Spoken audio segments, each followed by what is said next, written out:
hati saya gembira, bahagia luar biasa ketika pertama kali mendengar sambutan dari Kiai Waluyo yang dahsyat luar biasa.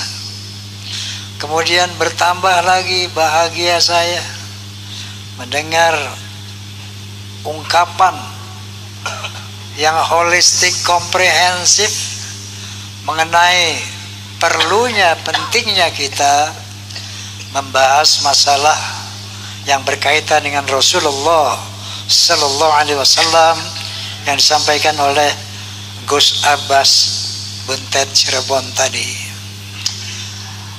Sehingga saya tidak punya bahasa lagi untuk berceramah pada malam hari ini. Namun kenapa? Kalau nyanyi nanti sama soneta, tidak ada Roma tanpa soneta, tidak ada Roma, tidak ada soneta tanpa Roma. The sound of Muslim, the voice of Muslim. Hadirin, baik, saya ingin cerita saja bagaimana kronologi sehingga sampai saya kepada satu keyakinan hakul yakin bahwa Ba'alawi bukan keturunan Nabi Sallallahu Alaihi Wasallam. Ini ceritanya panjang sekali, 50 tahun ke belakang.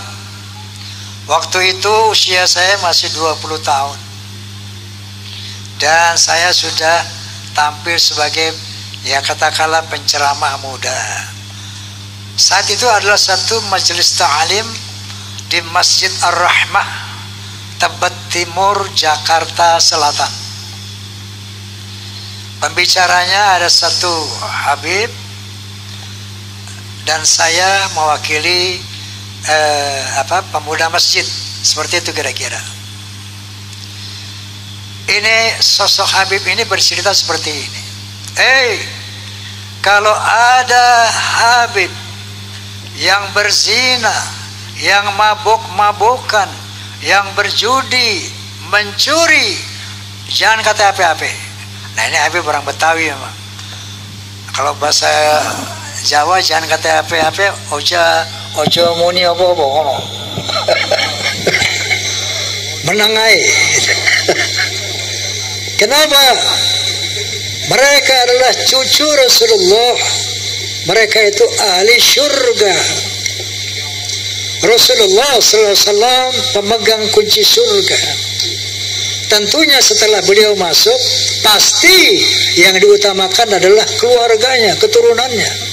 Maka ketika ada Habib yang melakukan kemaksiatan tadi, jangan kata apa-apa, menengai, ojo ngomong apa-apa. Ngoten. Ini saya saat itu merasa tersentak. Ketika saya giliran naik, saya katakan, Beb, alafu Beb, anak koreksi ente. Itu antum bilang tadi bahwa keturunan Nabi pasti masuk surga walaupun maksiat seperti apapun. Qala ta'ala, a'udzu billahi minasyaitonir rajim. Bismillahirrahmanirrahim.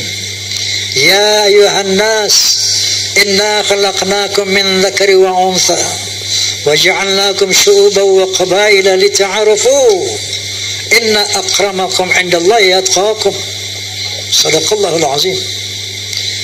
Beb, Allah Subhanahu wa taala berfirman, wahai manusia, aku telah menciptakan kalian dari seorang laki-laki dan perempuan. Dari sana aku jadikan kamu berbangsa-bangsa. Dari bangsa-bangsa itu aku jadikan kamu bersuku-suku. Seperti contohnya Indonesia. Bangsa Indonesia sukunya ada kurang lebih 700 apa kira? Pinter. Ada Sunda, ada Jawa, Aceh, Padang, Batak, dan banyak lagi yang lainnya. Gimana bangke? Lita'arafu, saling mengenallah. Lita'arafu, saling menghormatilah. Inna akramakum indallah atqakum, sesungguhnya ketinggian derajatmu di sisi Allah adalah takwamu. Bukan dari mana bangsamu, bukan dari siapa keturunanmu. Nabi SAW menyambut firman ini dengan menyatakan, la fadla li Arabin ala ajamin illa bitaqwa. Tidak ada kelebihan bangsa Arab dari yang bukan Arab kecuali takwa. Lalu saya katakan lagi, Beb, bukankah Rasulullah sallallahu alaihi wasallam bersabda, al jannatu lil muttaqina walau kana 'abdan habasyian wan naru lil 'asina walau kana sayyidan quraisyan hashimian. Surga itu untuk orang-orang yang bertakwa walaupun dia budak dari bangsa Habsyi. Contohnya Bilal bin Rabah, budak dari bangsa Habsyi, tapi Rasulullah menjamin bahwa Bilal bin Rabah adalah insya Allah menjadi ahli surga. Sementara orang neraka adalah tempat orang maksiat walaupun dia dari Sayyid Quraisy Bani Hashim. Ini yang saya utarakan saat itu. Bahkan Rasulullah SAW bersabda, "Lau anna Fatimah bint Muhammad sarqat laqatta'tu yadaha." Seandainya Fatimah binti Muhammad mencuri, aku sendiri akan memotong tangannya. Artinya, Beb, saya katakan, tidak ada privilege, tidak ada keutamaan untuk turunan Nabi sekalipun. Rasulullah pernah mengadakan halaqah dengan para sahabat. Beliau bercerita, aku rindu kepada sambil meneteskan air mata. Aku rindu dengan saudara-saudara. Aku rindu dengan saudara-saudaraku. Para beruntung, lebih beruntung, lebih beruntung. Orang beruntung, lebih beruntung, lebih beruntung. Orang yang tidak pernah bertemu aku, enggak pernah melihat aku, tapi dia beriman kepadaku.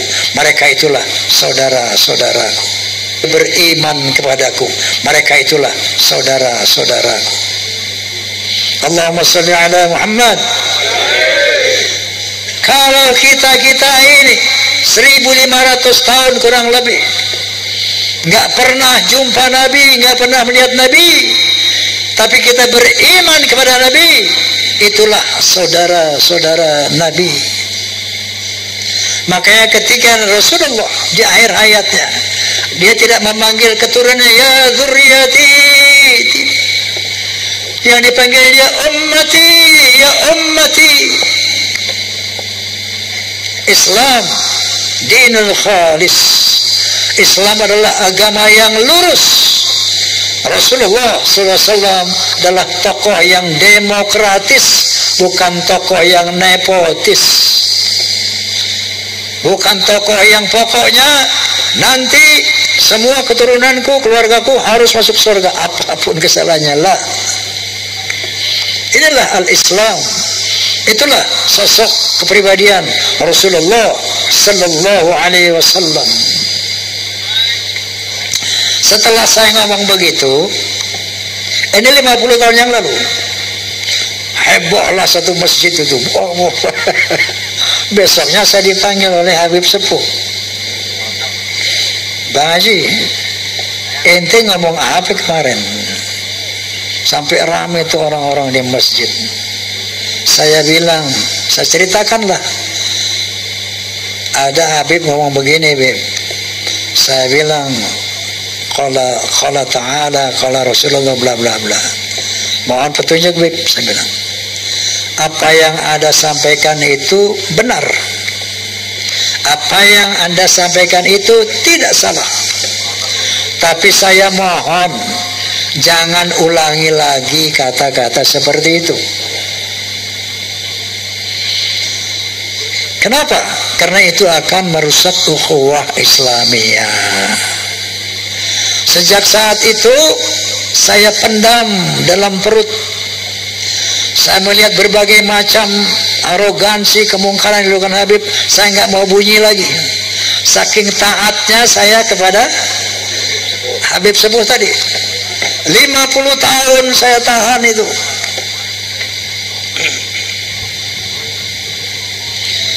Sampai akhirnya muncul doktrin-doktrin yang tidak bisa diterima akal sehat dan sangat merusak akidah, saya pikir. Itu leluhur kami Al-Faqih Muqaddam, Mi'raj satu malam 70 kali. Astaghfirullahalazim. Rasulullah sallallahu alaihi wasallam hanya diizinkan Allah Mi'raj ke Sidratul Muntaha seumur hidup 1 kali. Ketika ada orang mengatakan bahwa moyang kami bisa Mi'raj 1 malam 70 kali, ini telah merendahkan Rasulullah, telah menghina Rasulullah sallallahu alaihi wasallam. Ada lagi berita-berita khurafat.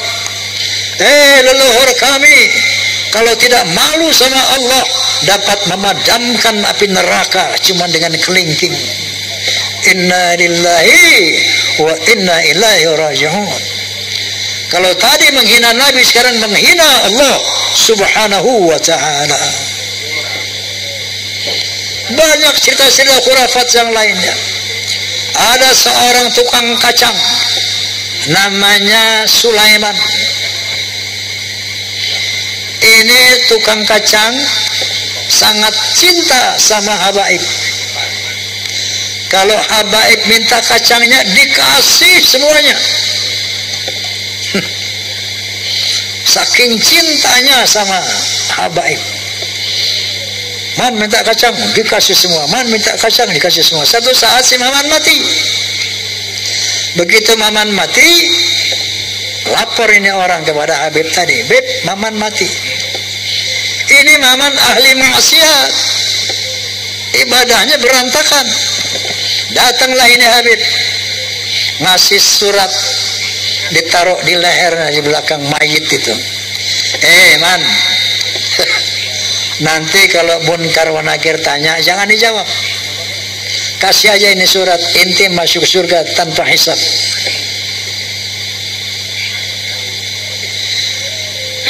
Banyak lagi cerita seperti itu. Leluhur mereka semuanya wali, bisa nurunkin emas dari langit. Yaman itu negeri paling miskin di Timur Tengah. Bagaimana kita percaya dia bisa turunin emas dari langit? Masya Allah, ini goya nopo.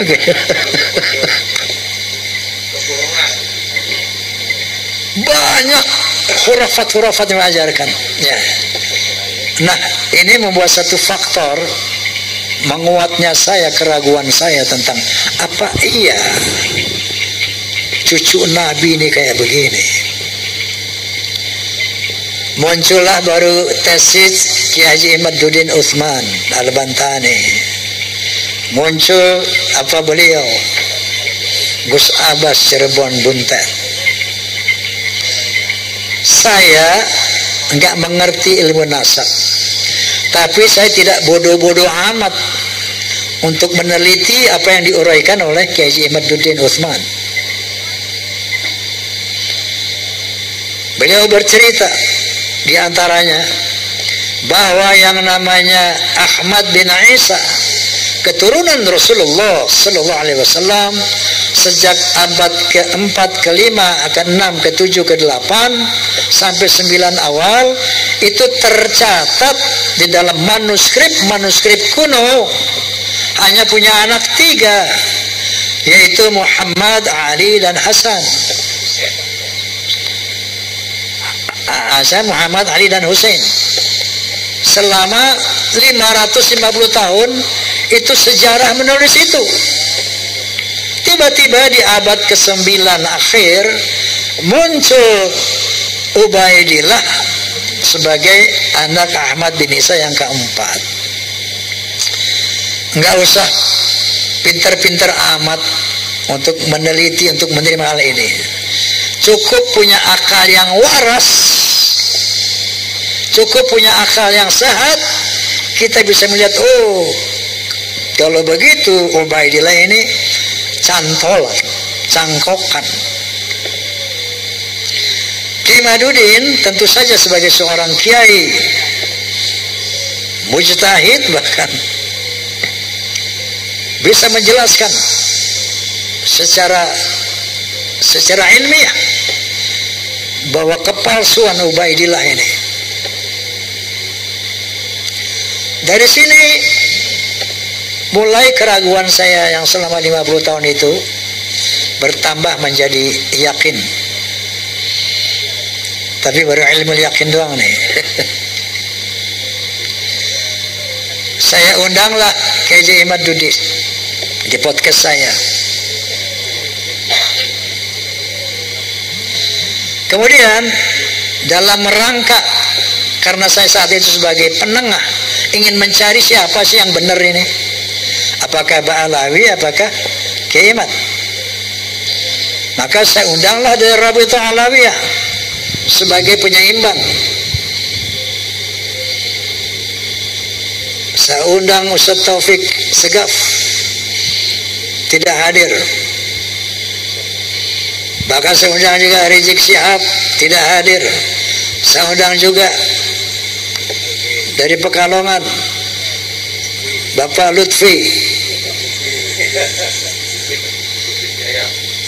bin Yahya, tidak hadir. Sementara melalui media sosial itu semakin gencar orang mengkritisi, beli ulama-ulama semakin banyak, semakin bermunculan. Lalu saya undang Profesor Menahem Ali, seorang ahli filologi, ahli sejarah peradaban manusia. Dalam podcast saya beliau menjelaskan bahwa yang namanya Hadramaut, kota Hadramaut itu asalnya dari nama orang yang bernama Hazarmaved. Dia orang dari Kaukasus yang kemudian menjadi Hadramaut. Jadi menurut penelitian secara filologi, orang Yaman ini bukan orang Arab, tapi orang Kaukasus. Berarti mustahil sebagai keturunan Nabi Sallallahu Alaihi Wasallam menurut Profesor Menahem Ali. Kemudian saya undang lagi Dr. Sugeng Sugiharto dari BRIN. Beliau ahli di DNA itu, ahli genetika. Bercerita panjang lebar secara ilmiah, maka bertemulah istilah haplogrup J1 dan haplogrup G. Mereka menjelaskan, beliau menjelaskan panjang lebar bla bla bla bla bla, bahwa subhanallah, subhanallah, subhanallah, ternyata Allah telah mempersiapkan segala sesuatunya, termasuk menjaga kesucian keturunan para nabi.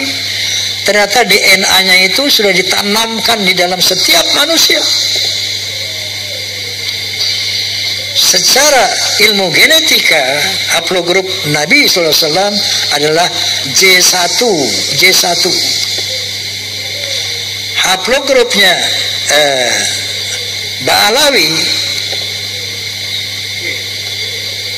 menurut kalau Anda klik di internet familytreedna.com, familytreedna.com, klik saja, tang, akan keluar nanti ada 180 orang Ba'alawi,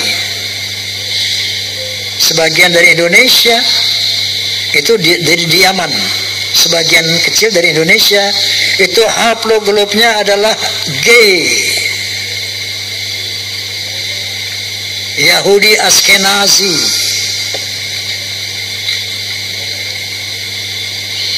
Nah, dari 3 disiplin ilmu ini, menurut sejarah, menurut ilmu nasab, menurut ilmu filologi, menurut ilmu DNA, maka muncullah hakul yakin bahwa Ba'alawi bukan keturunan Nabi Sallallahu Alaihi Wasallam.